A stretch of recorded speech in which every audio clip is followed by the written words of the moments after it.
Everyone. Hello everyone, I am Dr. Praneeth. I'll be teaching chemistry today. This will be the second part of the third chapter of the chemistry, that is the properties of the elements in the periodic table. Okay, so I'll be teaching chemistry and I'm excited to connect with you through the Knowledge Temple platform dedicated to providing quality education and mentorship for the students across India. Okay, here it's a platform which gets a structured learning, live lectures and mock tests as you're well aware, and a performance based rewards. Okay, we will be learning about the classification of the elements, the metals properties and the non-metals and the metalloids. Okay, so non-metal characteristic from top to right hand side of the periodic table, generally solid or gases with a low melting point or high melting. Okay, some properties like the poor conductors of the heat, electricity, and neither ductile nor malleable. And the metalloid generally is found immersed in the p block. Elements which show properties on both metals and non-metals. Okay, so this is the classification of the metalloids and non-metals. Okay, I just want you to just take a screenshot of it and go through it. Okay, done. Yeah, let's solve this question. In terms of the period and the group, where would you locate the element Z, which has atomic number of 1,717? Okay, so since we know the atomic number is 117, the valence shell will have 7 electrons in the outermost shell. So valence electron, that is, here you can see it is 7s2 7p5, so it will be 7 electrons in the outermost shell. Okay, so it is period 7. So the number of electrons filled after the last noble gas is equals to group number, that is 17. So the element of Z would belong to the halogen family. Okay,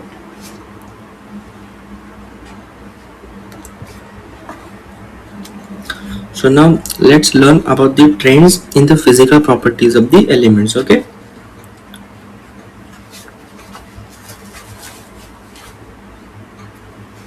so today we'll be learning about some atomic radii and the ionic radii. What is the trend for the ionization enthalpy, the electron gain enthalpy, the electronegativity? Okay,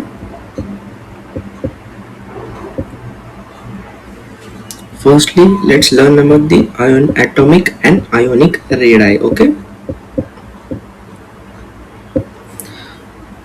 so atomic radii, basically we can't measure the isolated atom's exact size, since we know its outermost electron has a slim possibility of being located far away from the nucleus. Okay, so depending on the atoms surrounding, multiple forms of atomic radius can be utilized, such as we know the covalent radius, the van der Waals radius and the metallic radius. Okay, so the size of atom is very small. Okay, and to find an electron it is very difficult. So it is three types, as we have said: the covalent radii, the metallic radii, the van der Waals radii. Okay, covalent radii is basically the radius of a molecule which is half the distance between the nuclei of two identical forms of which are linked by a single covalent bond.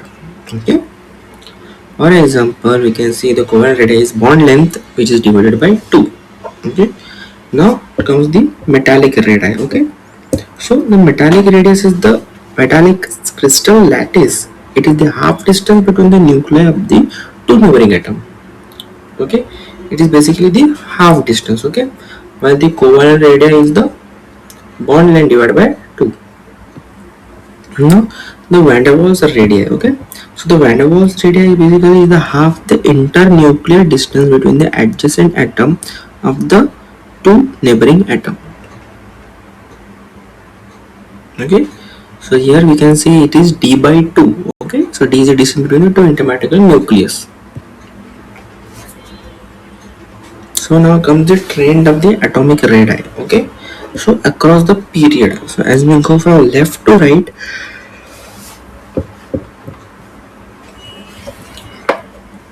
the charge increases, and since the charge increases, the atomic size decreases. Okay,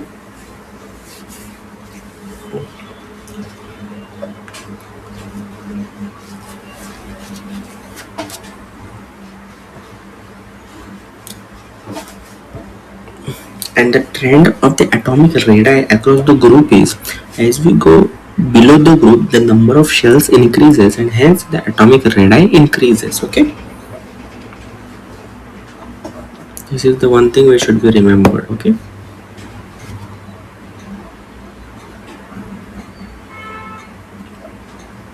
now comes the ionic radii. Okay, it is the estimation of the ionic radii, which is the distance between the nucleus and the outermost electron of an ion. Distance between the ions in a lattice is some size of the cation of the anion. Okay, so ionic radii is basically the effective nuclear charge which increases. Okay, for example, cation, there is a removal of the electron, then it gives rise to cation, and when there is a gain of the electron, that is an anion. Okay, so what are isoelectronic species? The isoelectronic species are the atoms or ions which have same number of electrons. Okay, for example, fluorine, sodium, and oxygen 2 minus. Okay, everyone has a 10 electrons in the outer shell. Okay, total. Let's pause this slide and solve this question. Which of the following species will have the largest and the smallest size? Okay, here they have given Mg, Mg2 plus, Al and Al3 plus. Okay, so since we know Mg is greater than Al, first of all, so Mg will be the most maximum of the size. Then comes the Al, then comes the Mg2 plus, then comes the Al3 plus. So this is the trend. So this is the smallest and this largest. Now let's learn about the ionization enthalpy. Okay, so ionization enthalpy, what is basically you know about enthalpy? Okay, so it is the energy required to remove an electron from the isolated gaseous atom. Basically it is the energy which is required to remove these outermost electrons in the outside of the orbit. So one logic you apply, so if this electron will be the farthest from the nucleus, it will be the easiest to remove. But if the nucleus is closer to the nucleus, it will have stronger nuclear attraction, so we will require more energy. Hence, smaller element has require more number of ionization enthalpy, and larger elements have less ionization required, enthalpy required. Okay, so it is basically ionization enthalpy is inversely proportional to the size of an atom.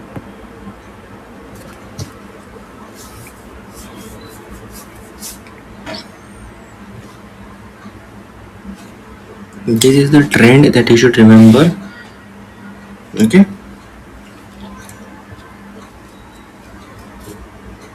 now here they have talked about the shielding effect of the orbitals.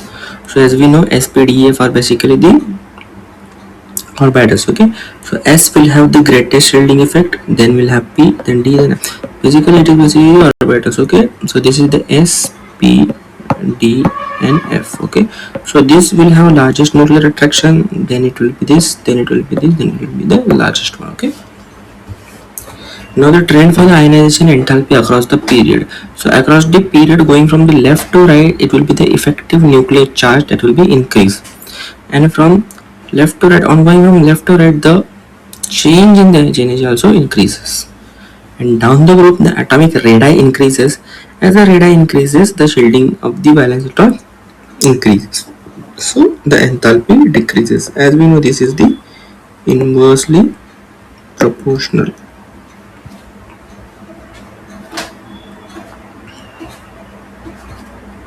Just wanted to stop this slide for 2 minutes and solve this question.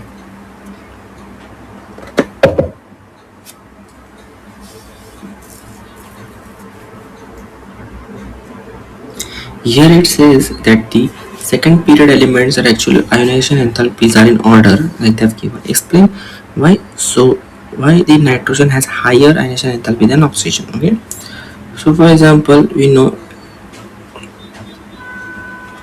the electronic configuration of the boron is given, and electronic configuration of oxygen is also given. Okay, since 2s electron, as we know, is the more strongly attached to the nucleus than 2p. As we know, S is clearly nearer to the nucleus, so it will be the nearest to the nucleus, so it will have stronger attraction. If it is to P, more lesser. If it is equal to PD, less than the P. Okay, and it will go on. So beryllium has the highest temperature. Okay. So similarly, there is the other concept known as electron gain enthalpy. It is basically the energy required to add an electron. Okay, it is the exactly the opposite of the electron ionization enthalpy. Okay, ionization enthalpy is the energy required to remove the electron, and electron gain enthalpy is basically to give the energy to add the electron. Okay, so it is basically the effective nuclear charge. As we go from left to right, it increases, hence the electron negative energy and enthalpy also increases, so it is directly proportional. Okay, so atomic radii increases, enthalpy also decreases. Okay, here also it is inversely proportional. I'm sorry.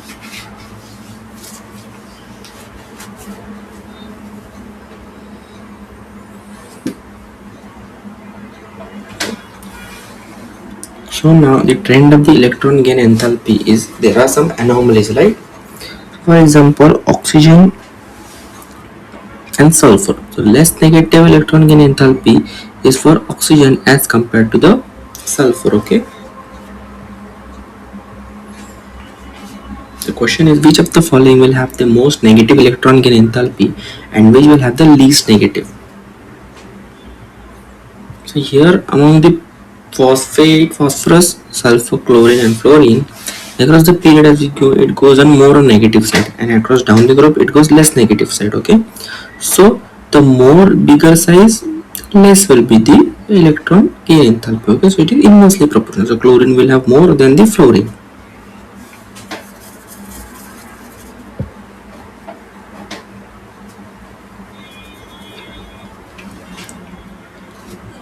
So now let's learn what is the electronegativity. Okay, so electronegativity is basically the ability of an atom to attract shared electrons in a bond of molecule. Okay, so if there is a small atom, okay, if there is a small element, it will have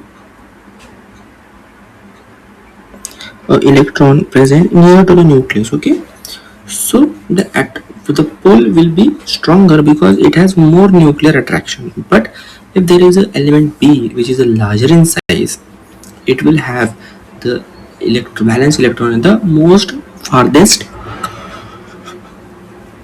valence shell. Okay, so the attraction pull, or you can say the shielding effect, will be less. Okay, the pull will be weak. This is known by the Mulliken-Jaffe scale and the Pauling scale.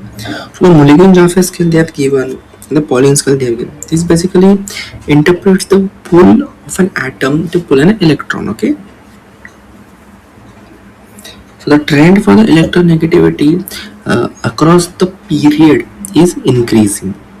Okay, and down the group it decreases. So metallic and non-metallic properties. So basically here we should remember one thing: non-metallic properties is directly proportional to the electronegativity. So where there is electronegativity increase, there will be an increase in the non-metallic property. Wherever there is a decrease in electronegativity, there will be a decrease in the non-metallic properties. Okay. So metallic property is inversely proportional to the electronegativity, and non-metallic property is directly proportional to the electronegativity. Okay.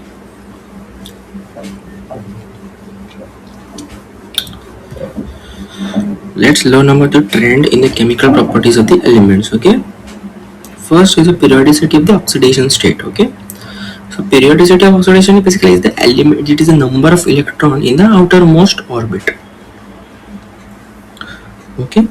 So number of valence electron is 1 is 1, in 2 is 2, 13 is 2, 8, 3, that is 3. 14 it will be 2, 8, 4. The periodicity of the oxidation state will be -2 for oxygen, and carbon it will be +4.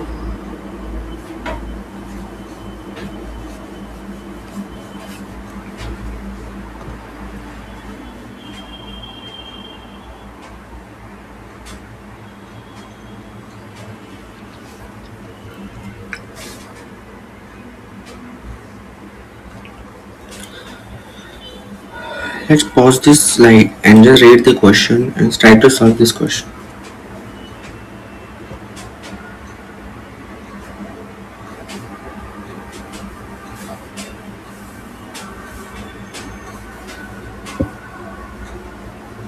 It says that using the periodic table, predict the formula of the compound which might be formed by the silicon and bromine. So silicon basically is a group of 14 elements which has a valency of 4, and bromine belongs to a halogen family with a valency of 1. So crisscrossing, the formula of the compound form will be SiBr4.